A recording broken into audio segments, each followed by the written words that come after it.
تریفەی زیکری دڵداورە ئەم شەو ڕووی سوورم ڕەنگی گۆڵزاورە ئەم شەو. ناوم عەبدوڕەحمان حاجی عەبدوڕەحیم سەید حەمە ئەمین لەدایک بووی گوندی سەرشاتی دەڤەری تاوگۆزی و ئێستا لە زەڕایان دانیشم کە ناحیەی وەرماوایە لە قوتابخانەی کانمیل مامۆستام و بە پیشەی مامۆستایەوە خەریکم و لەگەڵەوەشە کاری خۆشنووسی بە پێی تااقەتی خۆم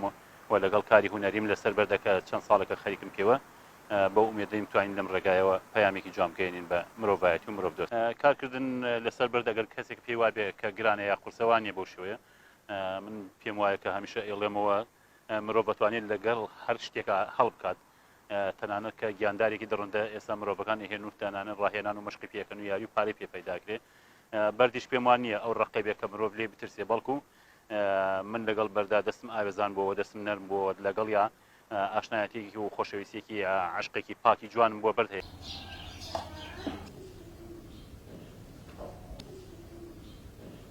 سەریگیری لە ئاسمان کەوتە بەرپێ دوژمنێ بە کەمی کورد دڵخۆش بووە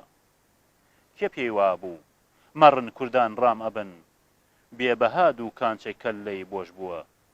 کاری کووردە یا بێگانە خەجاڵەت پیسی مەرامی کە پەردە پۆش بووە. بەڵێ ئەم کارانەی کە منێکم تا ئێستا هەروەکو لایەنە گوزارەیەکەیە معنەوی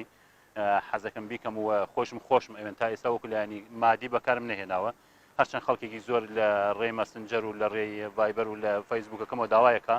و لە پیشانگا تایبەتیەکانەکە کردومەتەوە یان پیشانگای دەستە جەمعی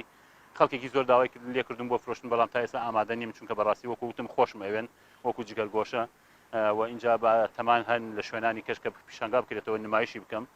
بۆی هێشتا پاراستمون وەکو لایەنی مادی ئەوە خۆم کە جارێ نامەوە وەکو لایەنی مادی سوودی لێ ببینن. هەر ئەو کوردانن کوردی زادە و ڕەسەن گیانی بەخت بۆ کیانی کورد پەرۆش بووە ڕۆڵەی جوتیار و کرێکار و هەژار خوێنی قوڵقیدا جۆش و خرۆش بووە ئەوی شینی بۆ دۆشینی دانابوو شکر بۆ خوا ئێستا ژەهری نۆش بووە.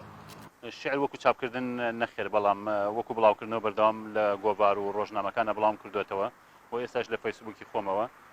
ئەویش هەر بۆ تەماڵی خۆمەگەڕێتەوە بەڕاستی هەندێک جار کە ئەمەوێ نامەوێت زۆر و بۆر بێ ئەمەوێ